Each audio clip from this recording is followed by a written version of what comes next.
One more term related to the value of a polynomial at a particular point or given point alpha. What does it mean? If fx is a polynomial in x, if fx is a polynomial in x and alpha be a real number, alpha is a real number, then the value obtained by putting x is equal to alpha, the value obtained by putting the x is equal to alpha in fx is called as the value of fx at alpha. Let me write and I will give example afterwards. That is, if fx is a polynomial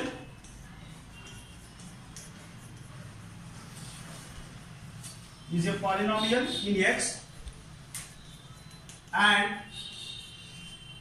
alpha be a real number,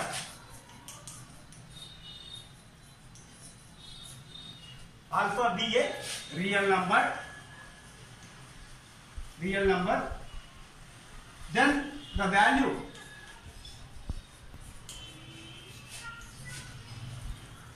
the value obtained by putting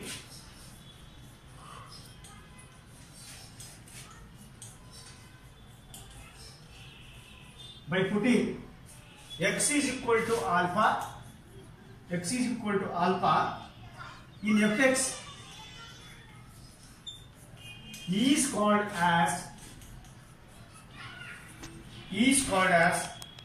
the value of fx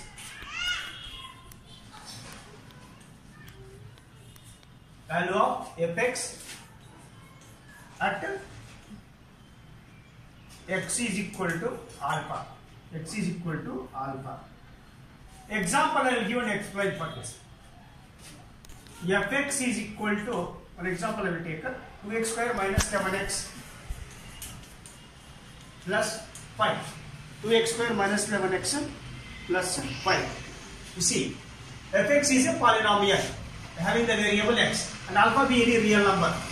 Then the value obtained by putting x is equal to alpha in the fx.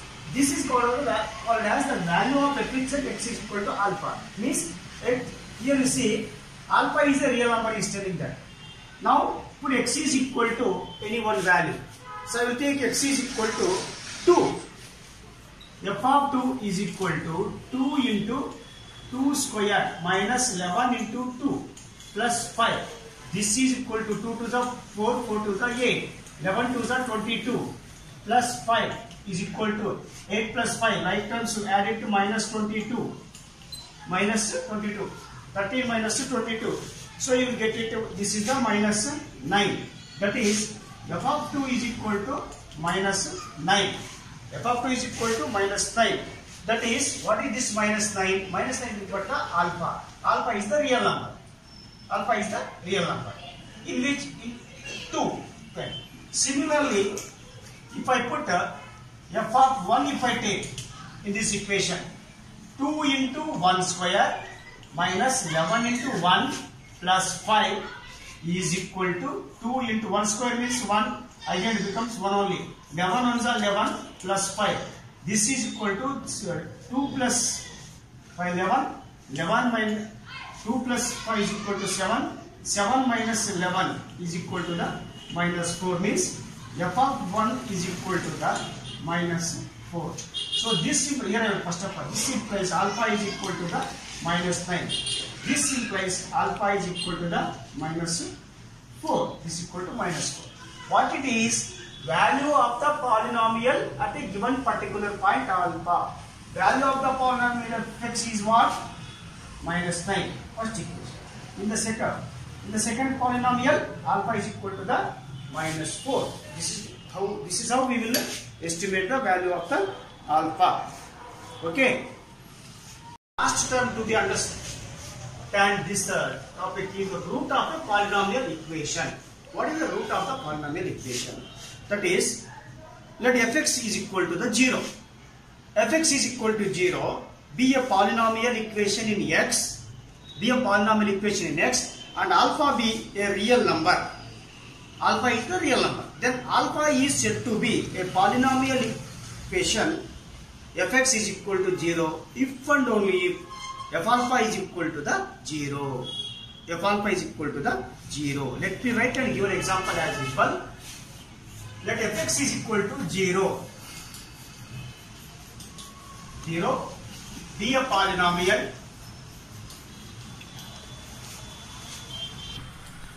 Be a polynomial equation in x and alpha be a real number.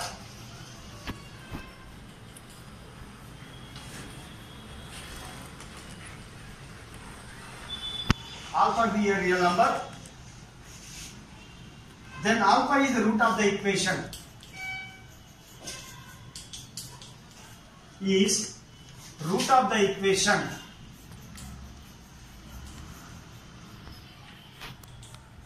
Alpha is the root of the equation. Fx is equal to 0 if and only if f alpha is equal to the 0. If and if f alpha is equal to the 0. Consider an example. I will give an example for this. Before this, that is, once I will tell you, fx is equal to 0 be a polynomial equation in x. Alpha is the real number.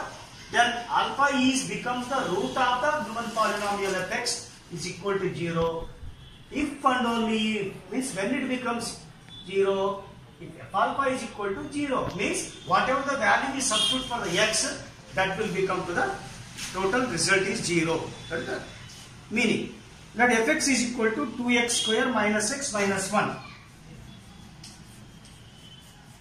Let fx is equal to 2x square minus x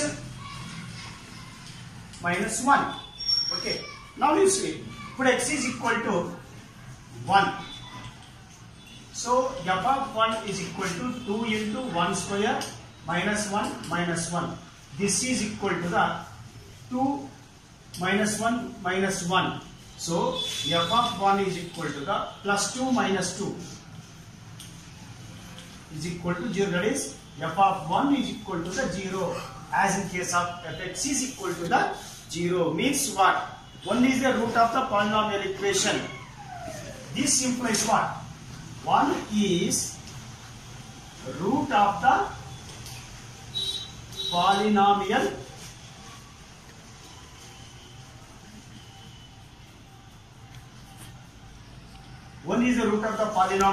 equation.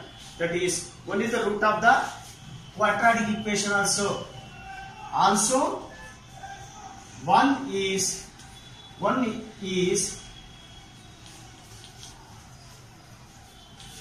root of the quadratic equation as we learned. Now, it is very clear. So, let fx be a polynomial in equation x and alpha be the real number. Alpha the root of the equation fx is equal to 0.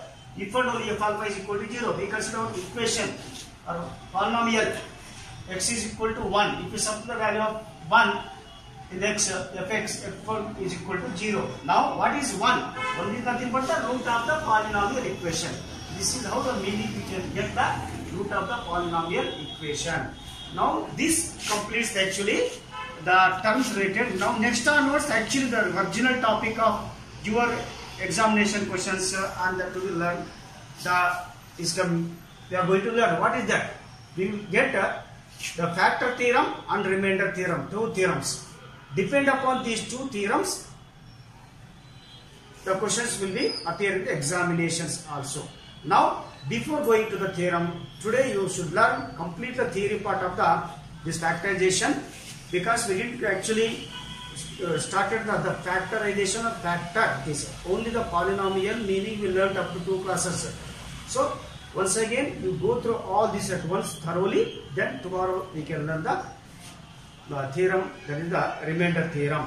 Next, the factorization theorem. Okay. Good morning, students. Now so far we learned the terms or definition related to the polynomial and polynomial equation. Now we are going to prove the theorem, that is the remainder theorem. There are two theorems are there, remainder theorem and factor theorem. Two problems you will get in the examination regarding the remainder theorem and factor theorem. They are very interesting. The theorem is also very simple, based on the polynomial equation. What does the theorem will say? That is, if a polynomial fx is divided by x minus alpha, then the remainder is f alpha. So, prove that if a polynomial fx is divided by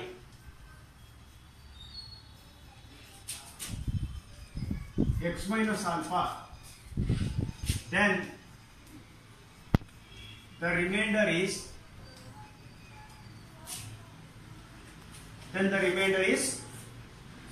equal to f alpha. Remainder is equal to the f alpha. Now, this is the statement. So, if a polynomial fx is divided by the x minus alpha, that is the divisor, then the remainder will get the f alpha. Okay? This is the theorem. Let us prove the theorem. That is, we should apply the division algorithm here. So, by the division algorithm,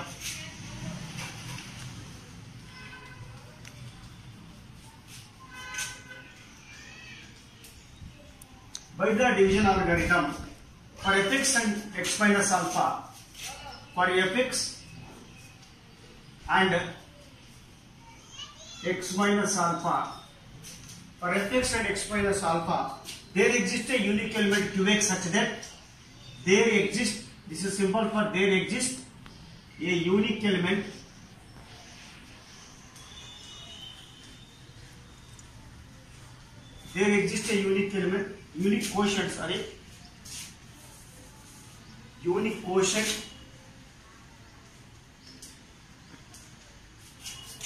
unique quotient qx and constant remainder, and also a constant remainder,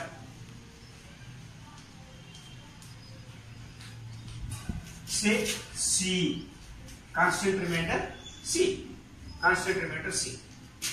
Therefore, we can write by division algorithm, fx is a polynomial is divided by the x minus alpha as a divisor, and quotient is qx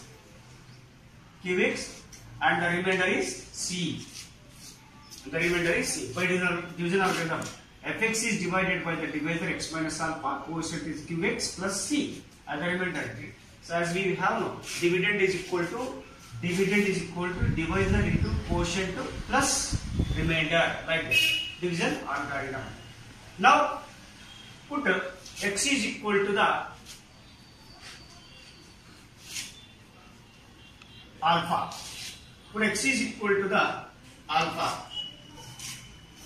So when we put the x is equal to alpha, we get f of alpha or f alpha is equal to alpha minus alpha into q into alpha plus c. That is, f alpha is equal to alpha minus alpha 0 into q alpha plus c. That is, f alpha is equal to 0 into any number 0 plus c. This implies f alpha is equal to c. That is, f alpha is equal to the c. Hence, the remainder is equal to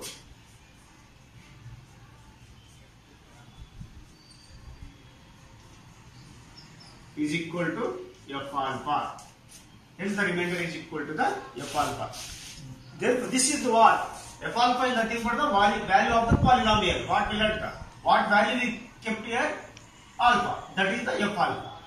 So, hence, if a polynomial fx is divided by the x minus alpha, then the remainder is equal to f alpha. So, we apply the division algorithm. We take in the fx is equal to polynomial, x minus is the divisor, and there exists, symbol is the there exists it is. You know, we learned to go class that day. There exists a unique quotient qx and constant, say some number remainder. What is the remainder? C. So, by division algorithm, this is what we applied here. By division algorithm, this put x is equal to alpha, finally we got f alpha is equal to c. Hence the remainder is equal to f alpha. It's very simple it is. If a number divides, suppose x cube, one polynomial you take x cube minus 4x square plus 6x plus 1 divided by x minus 5 means x minus is a factor. X minus is a factor of this, suppose this given polynomial. Then x minus 5 nothing but what? Minus we shift to left side, it becomes the plus 5. Means if you put the x value in this, you will get the complete, the polynomial will become the 0. That is the problem which we are doing it is. Now this is the remainder theorem. This is called as the remainder theorem. So related to the remainder theorem, we have some corollaries actually. Corollary. Actually, what is corollaries actually? We learned in the geometry many corollaries. Corollary. We have the two corollaries to the remainder theorem. Actually, what do you mean by the corollary? We learned many theorems having the corollaries. Corollary means sub-theorem. Theorem and sub-theorem. How it is the question? Sub-questions like that. That's all. Now, corollary 1. Corollary 1 to the remainder theorem. Very simple. That is the corollary 1 it is. If a polynomial is divided by x plus alpha, if a polynomial fx is divided by x minus alpha, the polynomial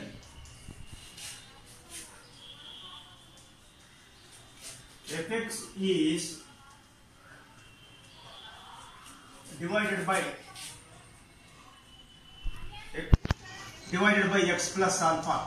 x plus alpha, divided by x plus alpha, then the remainder is equal to f minus alpha.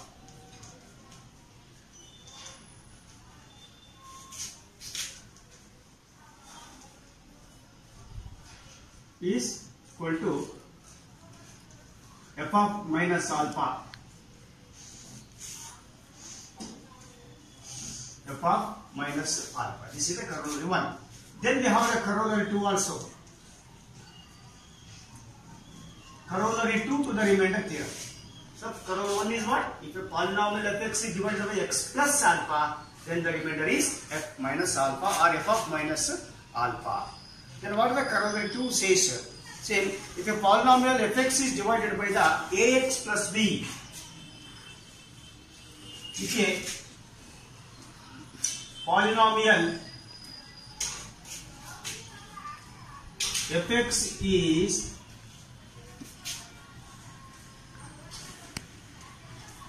divided by ax plus b, then the remainder is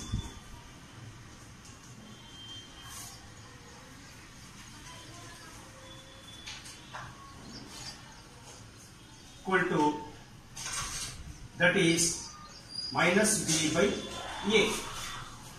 The remainder is f of minus b by a. This remainder will become the f of minus b by a.